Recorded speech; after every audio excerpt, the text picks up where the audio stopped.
नमस्कार, आप देख रहे हैं बिहार टीवी 6। मैं विनोद कुमार। अभी बोचहां के अंतर्गत पंचायत भवन पर अंबेडकर जयंती बड़े ही धूमधाम से मनाई जा रही है और यहाँ पर देख रहे हैं कि बाबा साहब बोधिसत्व विश्व रत्न भीमराव अंबेडकर जी का जो प्रतिमा है आपके सामने है और इनकी जयंती बड़े ही जोर शोर से धूमधाम से मनाई जा रही है। और यहाँ पर जो परिजन है उनसे कुछ सवाल है मेरा, वो जानने का प्रयास करते हैं। नमस्कार सर। नमस्कार सर, आप बाबा साहब जयंती बड़े ही धूमधाम से मना रहे हैं और इनके बारे में बहुत ऐसी जानकारी आपने समाज को दिए हैं। तो हमारा एक सवाल है आपसे कि क्या भारत में आज के डेट में पूर्ण रूप से संविधान लागू है या नहीं? देखिए, संविधान पूर्ण रूप से लागू नहीं है, क्योंकि आज हम लोग जो देख रहे हैं, जब से 2014 के बाद जिस सरकार जो देश में आई है, वो सरकार भाजपा आरएसएस की सरकार संविधान से खिलवाड़ कर रहा है, उसके साथ छेड़छाड़ कर रहा है।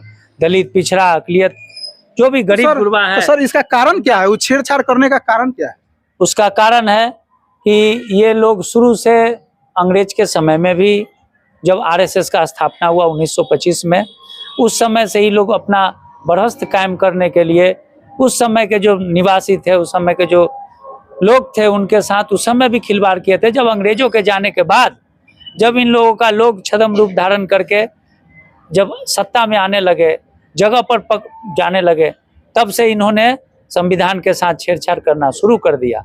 अब तो ऐसा हो गया है कि जो नौकरी चाकरी है, चाहे जो आरक्षण है, संवैधानिक आरक्षण है, जो बाबा साहब द्वारा लिखित संविधान है, उसके तहत जो आरक्षण मिला हुआ है स्कूल में, कॉलेज में, आज स्कूल का फीस बढ़ा दिया गया है, आज हॉस्पिटल का फीस बढ़ा दिया गया है, आज गरीब के पास से पढ़ाई लिखाई दूर होते जा रहा है। तो ये लोग जो 14 के बाद जो लोग सत्ता में आए हैं, ये लोग चाहते हैं कि गरीब का बच्चा ना पढ़े, गरीब का बच्चा सड़क पर ठोकरे खाए।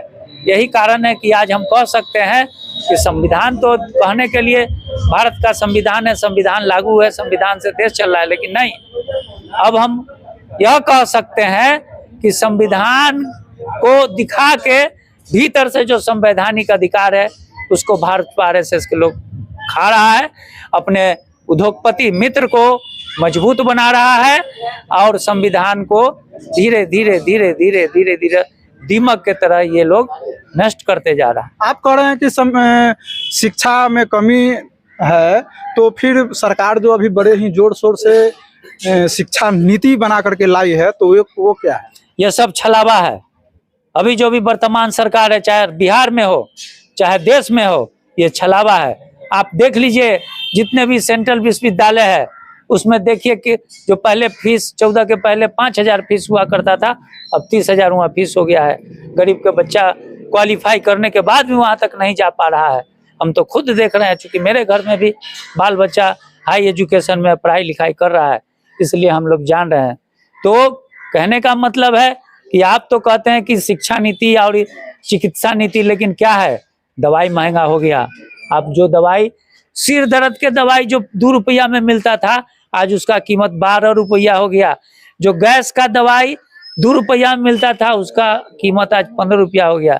तो ये दवाई, शिक्षा और दवाई, किसी भी देश का अगर निर्भरता है तो शिक्षा और चिकित्सा पर होता है। और यही दो जो बेस है, इसको नरेंद्र मोदी की केंद्र सरकार, भाजपा आरएसएस की सरकार इसको महंगा करते जा रहा है, ताकि हमारे आपके से शिक्षा और चिकित्सा दूर रहे, आपका बच्चा तकलीफ में रहे। इन लोगों का बाल बच्चा तो विदेश में पढ़ लेता है और हम लोग का बच्चा सरकारी स्कूल में पढ़ता है। तो सरकारी स्कूल जितना मजबूत होगा, शिक्षा नीति एक समान होगा, चिकित्सा नीति एक समान होगा, तब जाके सब लोग तरक्की कर। बाबा साहब भीमराव अम्बेडकर क्या कहते हैं?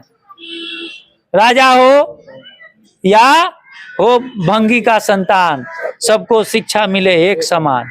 तो ये हम लोग का, ये बाबा साहब का, आज हम लोग बाबा साहब भीमराव अम्बेडकर जी का 134वां जयंती बोचहां ब्लॉक के इस प्रांगण में मना रहे हैं। और इस जयंती के माध्यम से हम लोग सरकार से मांग के, आप तो लगता है कि डेग डेग पर लड़ाई लड़ना ही होगा। मांगने से क्या होता है? कुछ नहीं हो रहा है। ये तो बहिरा और अंधा सरकार बैठा हुआ है केंद्र में भी और राज्य में भी। इसलिए अब देख देख पर हम लोग को लड़ाई लड़ना होगा। जो बाबा साहब हम लोग को अधिकार दिए हैं, जो संवैधानिक अधिकार दिए हैं, जो संविधान दिए हैं, उस संविधान को बचाने के लिए, उस संविधान को सुरक्षा करने के लिए हम लोग कहीं भी किसी से लड़ भिड़ जाएंगे और हर दम मारने मरने के लिए तैयार रहेंगे। बाबा साहब भीमराव अम्बेडकर है, बोचहां की जनता जय। सुरेश राम भोला, जिला अध्यक्ष रविदास महासभा मुजफ्फरपुर। धन्यवाद। यह वीडियो आप लोगों को कैसी लगी, कृपया अपना अपना प्रतिक्रिया कमेंट बॉक्स में कमेंट अवश्य करें। अगर यह वीडियो आप लोगों को अच्छी लगे तो कृपया वीडियो को लाइक एवं ज़्यादा से ज़्यादा शेयर करें तथा चैनल पर नए हैं तो चैनल को सब्सक्राइब तथा घंटी के ऑल का बटन अवश्य दबाएं। धन्यवाद।